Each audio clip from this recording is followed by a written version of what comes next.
Pangbalita, sasabay sa init at taas ng konsumo sa kuryente ngayong tag-init ang maintenance shutdown ng 20 planta ng kuryente.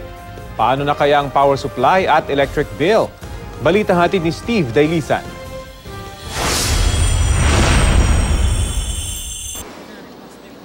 I-enjoy na kung may lamig pang nararamdaman sa madaling araw. Sa susunod na linggo kasi iinit na ang panahon bagamat di pa rin opisyal na tag-init.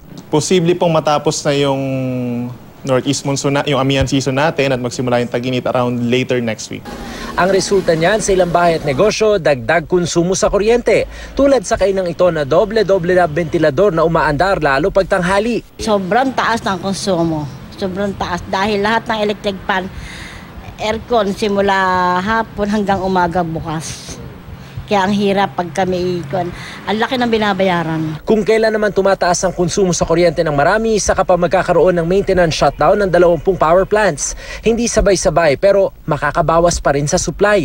Lalo't ang shutdown ng Pagbilao Power Plant sa Quezon ay 49 na araw. Habang ang inaasahang planta sa Limay Bataan, hindi pa tapos. Dapat pumasok siya noong Pebrero pa.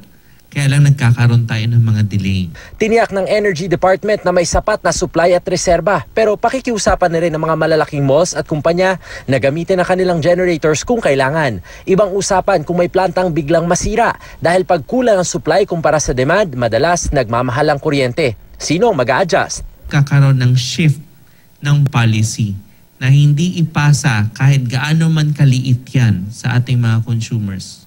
Kung mag-a-adjust din tayo mga consumers sa pagtitipid ng kuryente, baka maiwasan ng kulang na supply at dagdag singil.